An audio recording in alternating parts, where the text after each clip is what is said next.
but so to your high points quickly now. Okay, now the game yesterday, I will say the players really put in their best, because looking at the form of attack, and I noticed something ever since Ten Hag signed Joshua Zexi, he has never partnered him with Holland. Okay. And another thing is that Casemiro and Ugarte has never partnered too. And I keep on asking myself, why is that happening? We had Ugarte on the bench. When he wants to mix up, he remove Casemiro, put Ugarte. Remove Højlund, put Zexi. You understand what I'm saying? Remove Zexi, put in Højlund. Remove, this one is very common, remove delete and put Evans. And He knew. And Ten Hag signed Lisandro Martinez from Ajax. He knew Lisandro could play left back. In the last game against West Ham, he played him as a centre back. He played Marouzi. But Marouzi is the right back. Mazraoui, sorry. Mazraoui is a right back. He played him as a left back. Why can't you just use Lisandro? We used Lisandro the previous game against in the league against Brentford. Using him as a left back, and we saw the influence, because we have never had a natural left back since 8 months. Now, using him that kind of play, you see the way he settled down there. He played well, and the next game you put him back centre back. Like, why can't you just? He's not consistent in his decision making. Today we use Eriksen, Menio. Tomorrow Samsung. Eriksen, Menio, Bruno. Tomorrow we will change it again. We use Bruno, Casemiro. Okay, you want to rotate it, but I remembered since 2020, was it 2017, when Mourinho won the league with Chelsea? He used a lineup from the beginning of the season to the end of the season. Almost the same lineup, except when it's injury or just maybe on 3 different occasions. There is a standard 11 for that particular. Okay, so but we, ever since Ten Hag came, we have not gotten. Now, I'm beginning to. I'm still finding it hard to understand what happened to Ten Hag. But you're speaking now. I asked for the high point, and it's difficult for you to even find one. He won the FA Cup. that has been their argument. Yeah. He won the FA Cup. But you are here last. Thank God for the sir. What's his name? Guardiola said something. You know what he said? He said they lost FA Cup because they were weak. He said they were. It's Ongova. Ongova, something like that. I was like, yeah, funny. I don't like that kind of word. That's actually when that's coming from Pep Guardiola is a shade on the entire Manchester United team, in the sense that you actually we know. Oops. You've celebrated. We're still celebrating. We're in the mood of celebration. We are meeting November. Don't worry, Guardiola. We are meeting this November. We'll show you Shege. Okay. I will love it. Shego, fine. That was Carabao Cup. But it's still a game. What did you see in that game that's different from Manchester United, the way they've been playing before? I was at the football center watching all matches yesterday, especially my team, Arsenal. So the only thing I was just hearing was go. I was like, what is happening? Manchester United is doing strong things. I was like, that's good. So I guess the difference is, I don't know if it boils down to this. We don't want to play for Ten Hag, this particular person. I don't know if it boils down to that, or probably guys just want to turn up on their home, or probably Leicester was not just good enough. Leicester was good. So we see you might be good, but not good enough for the night.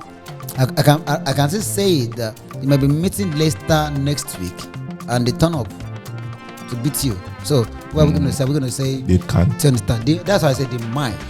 Okay, so part of what I was telling. So they might. So like what you said, what you asked.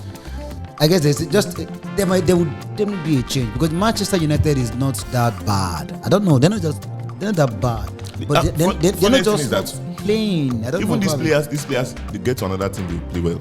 Why? Where my opinion concerning they not wanting to play for Ten Hag is from the internationals. When they go for international, you see Bruno performing, Dalot performing, everybody performing, and they'll come back and they'll become flops. Let's look at this now. I want to look at the team list, and we had Joshua Zexi striking. First of all, because it's Carabao Cup, I want to see if Van Nistelrooy is still at the ends of affair for this weekend's game. If he's still going to stick to buying the goalkeeper. No. I'm not sure of that. But I'm one of those who have been saying that you need to bench Onana. Yes. I'm one of those who have been saying, but I'm looking at the lineup now. Lisandro Martinez, left back. Lindelof and Delete, centre back. Diego Dalot. Diego Dalot, right back. And then Casemiro Ugarte. You know, that double four, but you can tell that this is a four that drives, and when it's time to defends well. Unlike Eric Ten Hag that was asking Casemiro to both attack and defend, which was what we never saw Casemiro do when he was when he was in Real Madrid. And then look at Alejandro Garnacho, Bruno Fernandes, and Marcus Rashford playing. And this is a killer formation because all of a sudden you have a Garnacho that can swerve in, swerve out, and still support. Each one of these guys can actually, Rashford, Garnacho can move up front and support Zexi, and that formation becomes a 3-man attack front, or they can just support the midfield and it becomes a 5-man midfield. Zexi doesn't need to score. Zexi, if you know Zexi, is the kind of player, he likes the open space, pass me, I pass to you kind of thing. He's an all-round contributor. But this is where I am amazed. Substitution: Mazraoui for Lisandro Martinez, Diallo for Marcus Rashford, Johnny Evans for Matthias De Ligt, Højlund for Garnacho, Ethan Whitley for Zexi. Even in that substitution, you see there's an experiment. Yes. And the experiment is, let me test the two strikers. Yeah. And that's I mentioned that point the other time. You did. That's one of the reasons. That's what made me go back to look at the substitution.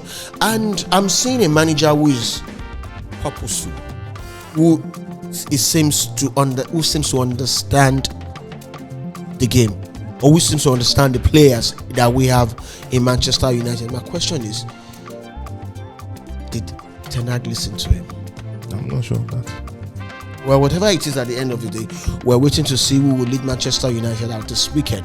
Now, I would just advise Manchester United to probably stick with Van for a while. Exactly. Maybe till the end of the season, or probably to some part of the season. Maybe till January? Yeah, something like that. You know, even Amorim might be having issues. You never can tell. And, you know, Van has been with the team. He knows the team very well. So, in the stands also. Ten Hag might not have been listening to him, yes, but he knows what he wants. You know, in the first game that he handles, he took it so well. Like, he went for what he wants. His actions on the touchline. You know, he had seen it before. If I'm handling this team, you know, now we used to do this thing like to buy Jimmy. Just like Arteta when he was at Man City. Yeah. If I'm this, I would have been doing this. That's like what he did yesterday. And there was passion. You could see passion. Yes. You could see. I don't know who was saying that. You need to go back. Okay, I think it was Cristiano. Yes, it's Cristiano. That lineup that you used yesterday didn't come yesterday. Yes. He has been thinking about it like. It has been there this is what I want to use. It's a lineup that is in his mind. Because you can't say because of the training. Fine. If you watch the match against West Ham, when we we're bringing in Amad Diallo. Van Nistelrooy was talking to you, he was not smiling. That was from the Europa League actually. Yes, he was not smiling, he was not happy.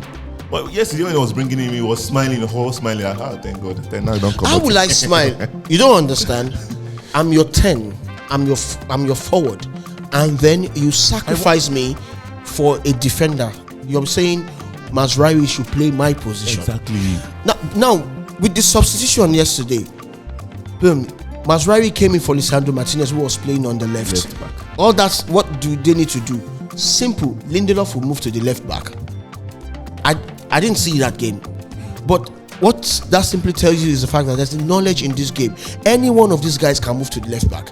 Yes. Dalot can go switch to left back yesterday. So Dalot switched to substitution.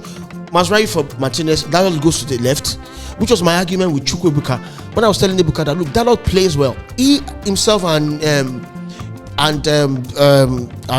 Easy were like, he doesn't play it well, but Does he play it up to the point that you can say this guy tried? They say yes. So simple. Dalot moves to the left. Bam. Maswari stays on the right. The centre backs remain. It's simple. You don't have to sacrifice. You bring in Evans to play left back. Ruud Van Nistelrooy has been watching Arteta, Let's just go ahead. What do you mean by How did Arteta jump Anything concerning Arteta concerning this? No. His studies. How many years of experience did Arteta have? Leave How him. many? Forgotten that Van Nistelrooy was at PSV last See, 1, 2, 3 coaches in EPL. Arteta is mentioned. You know that, right? 1, 2, 3. 4, 5. No, 1, 2, 3. Okay, now Klopp has left. So you can he's put 1, him 2. He's 1, 2. One, two. It's either. Even when Klopp was there, it's 1, 2, 3. You mentioned Arteta. It's Pep. Arteta. In the last now, is that 2, 3 seasons? Okay, hold on. Last 2 seasons you mentioned Ten Hag. Because last 2 seasons Guardiola won everything. And the next person that won a trophy was Ten Hag. Jeremiah, which chapter? Same as last season. Now, which chapter are you? I'm coming now. I don't. Jeremiah, what? Last season it was Guardiola, Klopp. No, we arranged them according to the way they won trophies. He's not. But Not according to the way they play.